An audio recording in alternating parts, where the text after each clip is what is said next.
Hello बच्चों, मैं पुनः स्वागत करता हूं आप सभी का मां काली कोचिंग सेंटर के इस यूट्यूब चैनल पर।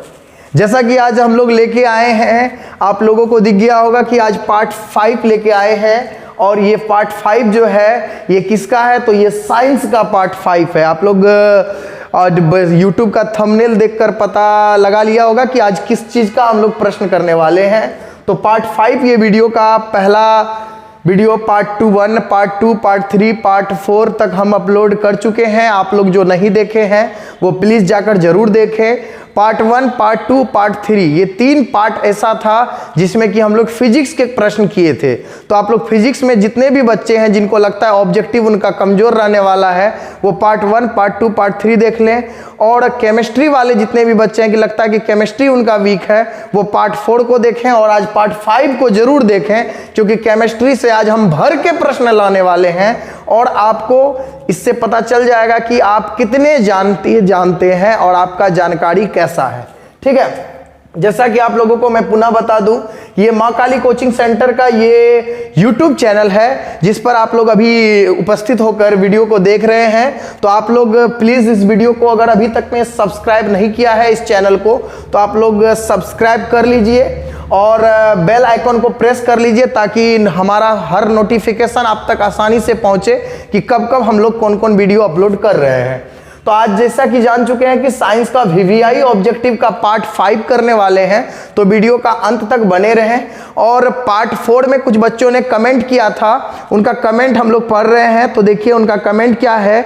छोटू कुमार लिखते हैं कि सर मेरा 18/20 आया।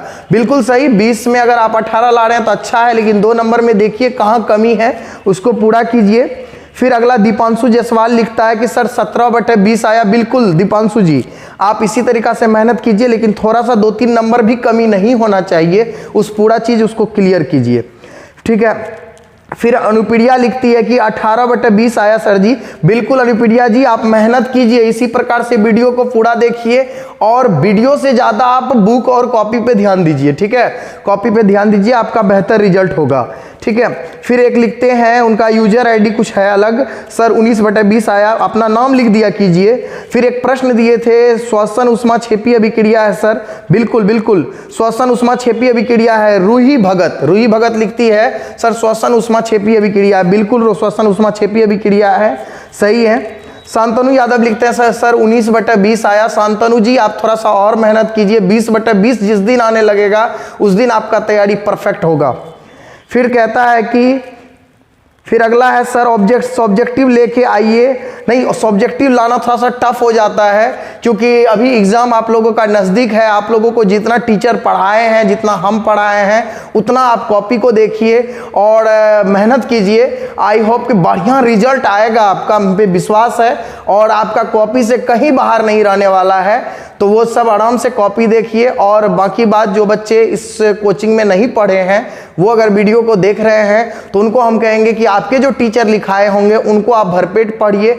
जिनके पास नहीं है तो वो मार्केट में कोई मॉडल पेपर सब आता है या क्वेश्चन बैंक आता है, क्वेश्चन बैंक को आप खा जाइए। ठीक है, चलिए फिर अगला देखते हैं। सिल्वर क्लोराइड का रंग सफ़ेद होता है, रोहित कुमार लिखते हैं। बिल्कुल बिल्कुल, सिल्वर क्लोराइड का रंग सफ़ेद होता है रोहित जी, थैंक यू।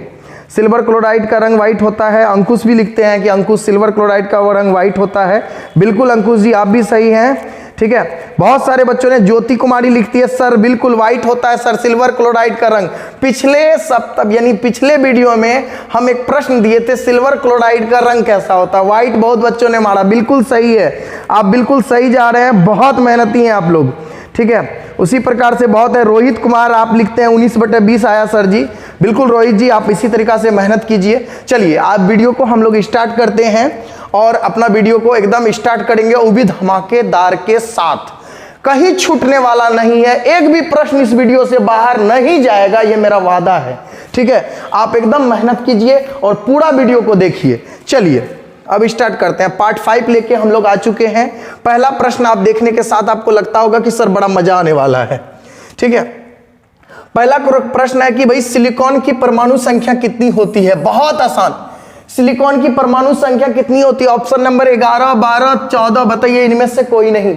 सबसे पहले आप क्या कीजिए, 1 से लेके 30 तक का परमाणु संख्या फटाफट याद कीजिए। आज का आज फटाफट, जिनको याद नहीं है याद कीजिए, आपका एकदम, अगर नहीं है तो एकदम मोबाइल में सर्च मारिए, 1 से लेके 30 तक की एलिमेंट का सब नाम आ जाएगा, सारा चीज आप लोगों को बता दें। Hydrogen, helium, lithium, beryllium, boron, carbon, nitrogen, oxygen, fluorine, neon, sodium, magnesium, aluminium, silicon. ठीक है, आप देखिए कितने नंबर पे आया, 1 2 3 4 5 6 7 8 9 10 11 12 13 14, 14 नंबर इसका सही है, करेक्ट आंसर है। ठीक है, यानी आपको 1 से लेके 30 तक का याद ही करना पड़ेगा। ठीक है, 1 से 30 तक का याद कर लीजिए फटाफट, परमाणु क्रमांक, और आपका हर प्रश्न बनेगा। इलेक्ट्रॉनिक विन्यास भी निकालने के लिए सिखा देंगे, संयोजकता यानी वैलेंसी भी निकालने के लिए आपको सिखा देंगे इसी वीडियो में। चलिए आगे प्रश्न की ओर आते हैं हम लोग। चलिए अगला क्या है प्रश्न, देखिए, कहता है एल्कोहल क्रियाशीलक मूलक है, यानी एल्कोहल क्रियाशील का मूलक क्या है, इनमें से कौन सा है जो एल्कोहल को रिप्रेजेंट करता है, बताइए इनमें से कौन है, CHO है या OH है या O है या इनमें से कोई नहीं। अब देखिए फटाफट हम लोग जवाब देंगे। CHO जो है ना भाई, ये एल्डिहाइड का को प्रेजेंट करता है, क्या करता है, एल्डिहाइड को CHO, और OH अल्कोहल को, OH अल्कोहल को। तो रियल आंसर क्या होगा बताइए, करेक्ट आंसर क्या होगा, B नंबर अल्कोहल। क्या होगा, B नंबर अल्कोहल होगा या नहीं होगा, फटाफट फिर कमेंट में जरूर लिखिएगा कि कितना में कितना नंबर आया, कॉपी लेके बैठिए फटाफट। चलिए फिर अगला प्रश्न कहता है ये कि कौन सा हाइड्रोकार्बन सबसे सरलतम यौगिक है, सरल है एकदम, सबसे आसान, इसमें से सरलतम हाइड्रोकार्बन कौन सा है। सभी को पता है कि भाई सर मीथेन है, इथेन तो है नहीं, इथेन, ब्यूटेन, प्रोपेन है भी, ये भी सरल, लेकिन इससे सरल कुछ नहीं। सबसे सरल हाइड्रोकार्बन पूछे क्या आंसर मारिएगा भाई, मीथेन। अगर मीथेन का फॉर्मूला पूछे तो CH4, क्या होता है भाई, CH4। सबसे सरलतम हाइड्रोकार्बन कौन सा है, मीथेन है। क्या है, मीथेन है। चलिए अगले प्रश्न की ओर। प्रश्न है 4 नंबर, कहता है कि किसी कोष में इलेक्ट्रॉन की अधिकतम संख्या कितनी होती है, कि किसी कोष में अधिकतम इलेक्ट्रॉन की संख्या कितनी होती है। आप लोगों को पता होगा बोर-बरी मॉडल, जिनको नहीं पता है जानिए।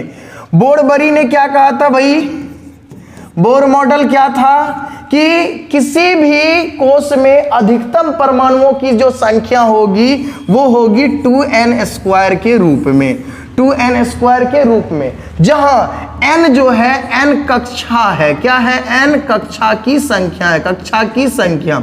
चलिए अब अगर आपसे कोई पूछे कि पहली कक्षा का मतलब n का मान 1, तो 2 गुना n का मान 1, 1 का स्क्वायर 1, यानी 2 एकम 2, यानी पहली कक्षा में कितने इलेक्ट्रॉन रह सकते हैं, 2।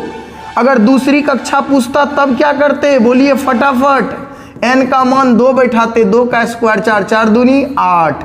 तीसरी कक्षा पूछता तो क्या करते, n का मान 3 बैठाते, 3 तिया 9 दूनी 18, यानी 2 8 18, यानी पहली कक्षा में 2 इलेक्ट्रॉन, अधिक से अधिक 2 इलेक्ट्रॉन रह सकते हैं, दूसरी कक्षा में 8 इलेक्ट्रॉन रह सकते हैं, और तीसरी कक्षा में 18 इलेक्ट्रॉन रह सकते हैं। तो ये हमने कैसे निकाला, ये बोर मॉडल से निकाला, ये फॉर्मूला है 2n²। तो वही पूछ रहा है सवाल में कि किसी कोष में इलेक्ट्रॉनों की अधिकतम संख्या कितनी होती है, n² होती है, नहीं 2n² होती है, बिल्कुल भाई 2n² होती है। क्या होती है, 2n² होती है। मजा आया या नहीं आया, मजा आया या नहीं आया, फटाफट। चलिए अगले प्रश्न की ओर आते हैं। कहते हैं कि प्रोपेन के आणविक सूत्र C3H8 होता है, बिल्कुल होता है। इसमें कितने सहसंयोजक बंधन है, सहसंयोजक बंधन कब बनता है, जब इलेक्ट्रॉनों का आदान प्रदान होता है तो सहसंयोजक बंधन बनता है। तो सबसे पहले आप इथेन का स्ट्रक्चर बनाइए। इथेन में 3 कार्बन है, 1 2 3 कार्बन, हाइड्रोजन 8 है, सब जगह हाइड्रोजन लगा दीजिए। ये किसका स्ट्रक्चर बना रहा है भाई, इथेन का। किसका बना रहे हैं, इथेन का। अब कहता है इसमें कितने सहसंयोजक बंधन है, बंधन को गिनिए, कितने बंधन, आप खुद गिनिए, हम नहीं गिनेंगे। 1 2 3 4 5 6 7 8 9 10, टोटल मिला के कितने बंधन, बंधन माना बाउंड, कितने बंधन, टोटल 10 बंधन बने। तो इसका करेक्ट आंसर क्या होगा, 10 होगा। होगा या नहीं होगा, होगा ना। चलिए फटाफट अगले प्रश्न की ओर, आज एकदम फोड़ देना है। निम्न में कौन कार्बन के अपरूप है, पूछ रहा है कार्बन के अपरूप कौन कौन है भाई, हीरा है, ग्रेफाइट है, फ्लूरीन है, या इनमें सभी है। हम सब ने पढ़ा कि कार्बन के अपरूप हीरा और ग्रेफाइट है। भाई जान लीजिए फ्लोरीन भी जो है कार्बन के ही अपरूप है। तो यानी हीरा भी है, ग्रेफाइट भी है, फ्लोरीन भी है, इनमें सभी 2017 में पूछा गया था, 2017 बोलते 13 में, कि कार्बन के अपरूपों के नाम लिखें। तो कार्बन के 2 अपरूप के नाम पूछ रहे थे। तो कार्बन के 2 अपरूप कौन कौन है, हीरा और ग्रेफाइट। फटाफट लिख दीजिएगा, 2 नंबर मिल जाएगा, है कि नहीं है। कितना मजा आया। चलिए अगले प्रश्न की ओर। अगला प्रश्न है, लोहा पर जिंक की परत जब चढ़ा दें तो इस विधि को क्या कहते हैं, जस्तीकरण कहते हैं, एनोडीकरण कहते हैं, हिमीकरण कहते हैं, या इनमें से कोई नहीं। तो लोहा पर जस्ता की परत क्यों चढ़ाए भाई हम, तो सबको पता होगा कि लोहा नमी और वायु की उपस्थिति में ऊपर एक अवांछनीय पदार्थ को उत्पन्न कर लेता है, ठीक है, और जिसे हम लोग जंग कहते हैं। क्या कहते हैं, जंग लगना, लोहा में जंग लगना। तो लोहा को जंग से हटाने के लिए हम लोग क्या करते हैं, पेंट करते हैं, या ग्रीस लगा देते हैं, या पॉलिश कर देते हैं। लेकिन एक चीज और है जिसकी परत चढ़ाई जाती है, वो है जस्ता। जस्ता किसकी परत, जस्ता, जिसको हम लोग कहते हैं जिंक। जिंक की परत चढ़ाई जाती है। जिंक माने जैडन, जैडन यानी जिंक की परत चढ़ाई जाती है। इस क्रिया को क्या कहते हैं, तो इस क्रिया को कहते हैं जस्तीकरण। जस्ता का परत चढ़ाएंगे, जस्तीकरण। इसको आप लोग यसद लेपन भी कहा जाता है, यसद लेपन, ठीक है, या इसको गैल्वेनीकरण भी कह सकते हैं, गैल्वेनीकरण। ये ऑप्शन पे डिपेंड करेगा कि जस्तीकरण, यसद लेपन या गैल्वेनीकरण, ये तीनों में से कोई कह सकते हैं।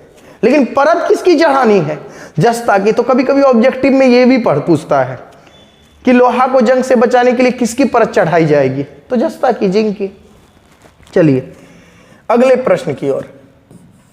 अगला प्रश्न कहता है कि सर्वाधिक तन्य धातु कौन सी है, इनमें से कौन सा धातु है जो सबसे ज्यादा तन्य है। तन्य का मतलब नहीं समझ रहे, पूरा तन्य है, मतलब इसको तार बना सकते हैं तान के, टूटेगा नहीं। तो बताइए इनमें से एल्युमिनियम को, नहीं, एल्युमिनियम टूट जाएगा। चांदी को, नहीं, चांदी भी टूट जाएगा, बनेगा तार लेकिन ज्यादा दूर तक नहीं। सोना, बिल्कुल, आप देखते होंगे किसी के गले में पतला सा सोना का चैन रहता है, जल्दी टूटता नहीं है। अब उसको झूला बना के टांग लीजिएगा तो वो टूटवे करेगा, लेकिन नॉर्मली गला में रहता है, पहनता है तो लगभग नहीं टूटता है। इसका मतलब उसको बहुत पतला बना सकते हैं। तो आंसर क्या मारना है, सोना। सोना सबसे ज्यादा तन्य है। सबसे ज्यादा कौन सी धातु है, सोना, तन्य। चलिए अगले प्रश्न की ओर, 9 नंबर। कहता है किस धातु को किरोसिन के तेल में डुबो कर रखा जाता है। इनमें से कौन सा धातु है, सोना है, मैग्नीशियम है, सोडियम है, या एल्युमिनियम है। किसे आप किरोसिन के तेल में डुबो कर रखेंगे, ठीक है, और क्यों रखेंगे। अगर मेरा क्वेश्चन रहेगा तो क्यों रखेंगे, तो भाई समझिए, इसमें से सोडियम एक ऐसा है जिसको किरोसिन के तेल में रखा जाता है। किस तेल में रखा जाता है, किरोसिन तेल में। क्योंकि होता क्या है, ये वायु के संपर्क में आकर ये आग पकड़ लेता है। आग क्यों पकड़ता है, ऑक्सीजन इससे रिएक्ट बहुत जल्दी करता है। सोडियम से ऑक्सीजन रिएक्ट बहुत जल्दी करता है, इस वजह से सोडियम में आग पकड़ लेता है। इसीलिए इसको हम लोग किरोसिन तेल में डुबो कर रखते हैं। आप कहिएगा सर पानी में क्यों नहीं रख सकते हैं।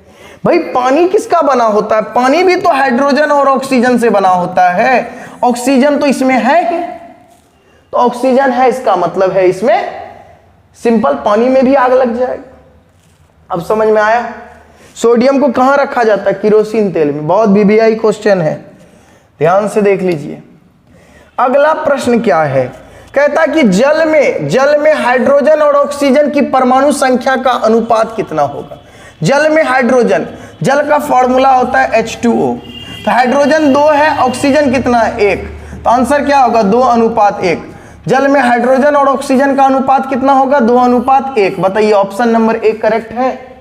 ये तो बड़ा आसान था कि जल का फॉर्मूला होता है H2O, तो हाइड्रोजन 2 है, ऑक्सीजन 1 है, तो 2:1 हो गया।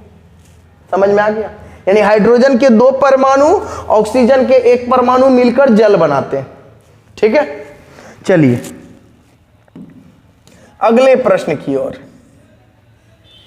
अगला प्रश्न है कि पित्तल किसके संगठन का मिश्र धातु है। मतलब ये जो पित्तल होता है ना, ये तो डायरेक्ट एलिमेंट है नहीं, तत्व है नहीं, तो ये मिश्र धातु है। 2 धातुओं को मिलाकर बनाया गया, 2 धातु 3 धातु मिलाकर बनाया जाता है पित्तल।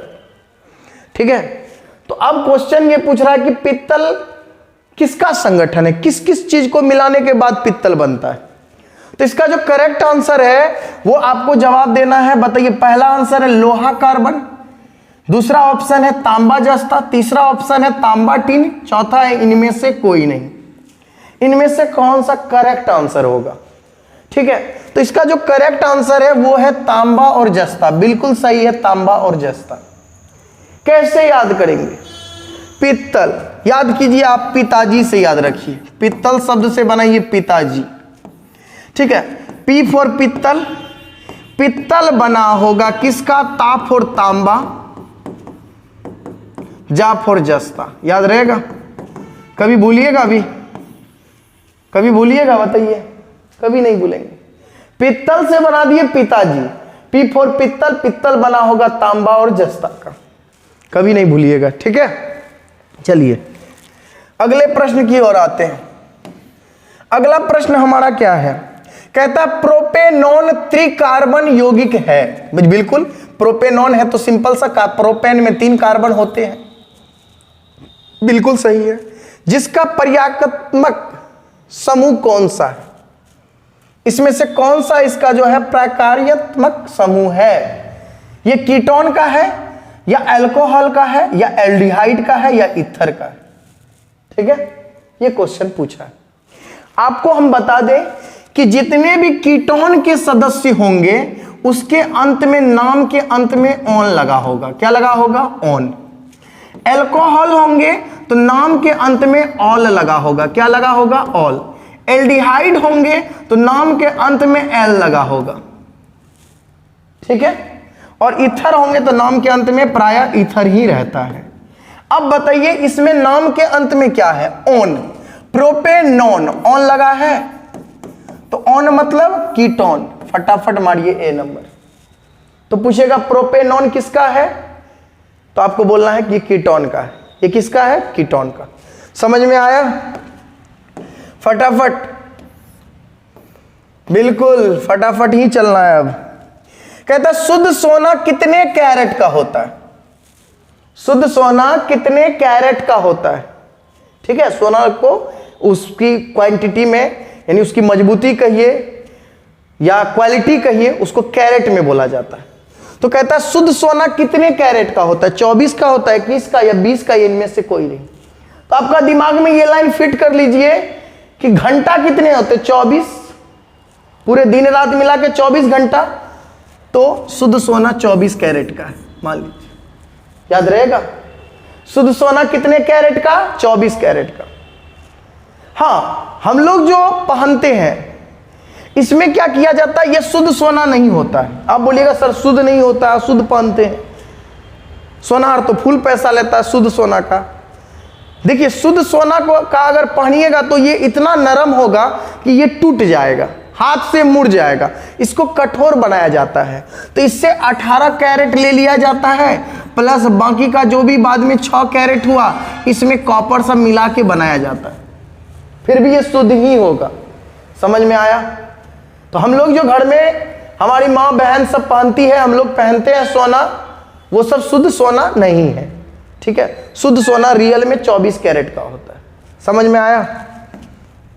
चलिए अगले प्रश्न की ओर। कहता है कि ऑक्सीजन के 2 परमाणुओं के बीच कितने आबंध होते हैं। एकल आबंध होते हैं, द्वि आबंध होते हैं या त्रि आबंध होते हैं, या इनमें से कोई नहीं। सबसे पहले जानिए कि आबंध चेक कैसे किया जाता है। ऑक्सीजन, सबसे पहले जानिए ऑक्सीजन है क्या। ऑक्सीजन के दो परमाणु, मतलब ऑक्सीजन O2 में दोनों ऑक्सीजन के बीच कितने बंधन बनेंगे, ये क्वेश्चन पूछ रहा है। एक बंधन बनेंगे, दो बंधन बनेंगे या त्रिबंधन बनेंगे, क्वेश्चन यही है। ठीक है, आपको हम बता दें कि ऑक्सीजन की परमाणु संख्या होती है, ऑक्सीजन की परमाणु संख्या होती है, सभी को पता होगा कितनी होती है, 8। कितनी होती है, 8। ऑक्सीजन की परमाणु संख्या कितनी, 8। अगर इसका इलेक्ट्रॉनिक विन्यास निकाला जाए, इलेक्ट्रॉनिक विन्यास निकाला जाए तो क्या निकालिएगा। सबको पता है कि पहली कक्षा में 2 इलेक्ट्रॉन होते हैं और दूसरी में 8, तो 2 इलेक्ट्रॉन इससे निकालिए, बचा कितना, 6। इसको 8 पूरा करने के लिए क्या चाहिए, 2 इलेक्ट्रॉन और चाहिए, तब तो इसका घर पूरा होगा। तो 2 इलेक्ट्रॉन इसको चाहिए और एक ऑक्सीजन और है, मान के चलिए इधर एक ऑक्सीजन और है, ये एक सिंगल वाला ऑक्सीजन है।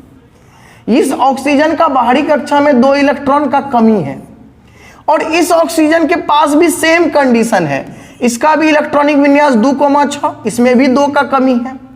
तो ये लोग आपस में मान के चलिए डिस्कस किया कि भाई तुम्हारे पास भी 2 का कमी है, मेरे पास भी 2 का कमी है, क्यों ना हम लोग गठबंधन कर लेते हैं। जब तुमको जरूरी होगा तो तुम 2 मेरा ले लेना, हमको जरूरी होगा तो 2 हम अपना ले लेंगे। तो इन्होंने क्या किया, 2 इलेक्ट्रॉन का साझेदारी किया। तो बताइए इनके बीच जब 2 इलेक्ट्रॉन का साझेदारी हो तो इसके बीच कौन बंधन बनेगा, द्विबंधन बनेगा। तो बताइए ऑप्शन क्या होगा, बी नंबर होगा। यानी आपको ध्यान रखना है ऑक्सीजन के बीच 2 बंधन बनते हैं। ऑक्सीजन के बीच कितने बंधन बनते हैं, 2 बंधन। याद रहेगा या नहीं रहेगा, बिल्कुल याद रहेगा। चलिए अगले प्रश्न की ओर। कहता है कि निम्न में कौन विद्युत का सबसे अच्छा चालक है। इनमें से कौन सा ऐसा है तत्व या धातु कहिए जो विद्युत का सबसे अच्छा चालक है। कॉपर है, चांदी है, एल्युमिनियम है, ये इनमें से कोई नहीं है। आपको करेक्ट आंसर जवाब देना है, सोच लिए। चलिए ठीक है, आप कॉपी में लिख भी लीजिए। कॉपर इसका करेक्ट आंसर है, गलत, ये कॉपर नहीं होगा, चांदी। चांदी इसका करेक्ट आंसर है। इसका करेक्ट आंसर क्या होगा, चांदी। देखिए अब समझिएगा, कभी कभी ऑप्शन में सोना रहता है, सोना और चांदी में बच्चे लोग को बड़ा कंफ्यूजन होता है। ठीक है, कहता है कि सर सोना सबसे अधिक अच्छा चालक होगा, अच्छा चालक में सोना उन लोग कर देता है। देखिए कभी भी सोना को पैसे पे मत तोलिए, सोना वाकई महंगा है, लेकिन अगर पूछे अच्छा चालक कौन है, अच्छा चालक मतलब अच्छा तार के रूप में किसका यूज किया जाएगा, सोना या चांदी का, तो आपका आंसर आना चाहिए चांदी का। अगर सबसे अच्छी क्वालिटी का तार बनाया जा सकता है तो वो है चांदी का। अब चांदी महंगा होता है तो चांदी से तार हम लोग खरीदेंगे तो बहुत महंगा में पड़ जाएंगे, इसीलिए हम लोग क्या करते हैं, उससे थोड़ा सस्ता यूज करते हैं, हम लोग अपना कॉपर का यूज करते हैं। लेकिन सबसे नंबर 1 पे है चांदी, सेकेंड नंबर पे है कॉपर। समझ में आया, सबसे अच्छा चालक कौन है, चांदी। दिमाग में फिट हो गया। चलिए अगले प्रश्न की ओर। अगला प्रश्न है कि पारा का अयस्क है, इनमें से कौन सा है जो पारा का अयस्क है। हेमाटाइट है, बॉक्साइट है या मैग्नेटाइट है। हेमाटाइट और मैग्नेटाइट ये लोहा का अयस्क है। किसका अयस्क है, लोहा का। बॉक्साइट सबको पता होगा, ये एल्युमिनियम का अयस्क है, एल्यूमिनियम का अयस्क है। ठीक है, तो बचा कौन, सिनेबार। सिनेबार पारा का अयस्क। समझ में आया, समझ में आया या नहीं आया। ठीक है, तो हम लोग समझ चुके हैं। देखिए अयस्क वाला टॉपिक जरूर पढ़ लीजिएगा कॉपी से, बहुत एकदम वीवीआई रहने वाला, क्योंकि अयस्क एग्जाम में आते हैं। हेमाटाइट किसका अयस्क है पूछ देता है तो लोहा का अयस्क है, पूछ देता है कभी मैग्नेटाइट किसका अयस्क है तो लोहा का है, बॉक्साइट किसका है, एल्युमिनियम का है। ठीक है, चलिए अगले प्रश्न की ओर। कहता है इनमें से कौन सा एल्काइन का सामान्य सूत्र है। एल्काइन का सूत्र कौन सा है। देखिए 3 चीज होता है, एक होता है एल्कीन, एक एल्काइन, ठीक है, और एक एल्केन। बीच में रख देते हैं एल्केन, बीच में नहीं, एल्केन, एल्केन, एल्कीन, एल्काइन, तीनों का फॉर्मूला मिलता जुलता है तो बच्चे को कंफ्यूजन हो जाता है। समझिएगा, एल्केन का फॉर्मूला आपको CnH2n होता है, बस इसमें +2 जोड़ दीजिए, ये हो गया एल्केन का। एल्कीन का भी सेम फॉर्मूला होता है, बस +2 नहीं जोड़ना है। जब कीन रहेगा तो 2 को हटा देना है, और जब आइन रहेगा तो क्या करना है, 2 को घटा देना है, 2 को घटा देना। ये हो गया एल्केन, ये एल्कीन, ये एल्काइन। एल्केन में क्या करना है, CnH2n+2, एल्कीन में क्या करना है, CnH2n बस, और एल्काइन में CnH2n-2। तीनों फॉर्मूला को दिमाग में फिट कर लीजिए। अब बताइए इनमें से कौन सा है जो एल्काइन का है। सिंपल सा बात है, C नंबर, ये एल्काइन का है और ये एल्कीन का है और ये एल्केन का है। समझ में आया? चलिए अगले प्रश्न की ओर। अगला प्रश्न देखने के साथ आपको आंसर मिल गया होगा, क्योंकि अभी थोड़ा देर पहले हम चर्चा किए थे। कहता है कि एल्डिहाइड श्रेणी के सदस्यों का क्रियाशील समूह क्या है, OH है, CHO है या COOH है, या इनमें से कोई नहीं। आपको सबसे पहला बात आपको पता है कि OH किसका है, अल्कोहल का, अभी तुरंत हम लोग चर्चा किए हैं अल्कोहल पे। CHO क्या है, ये एल्डिहाइड का है, ये क्या है, एल्डिहाइड का।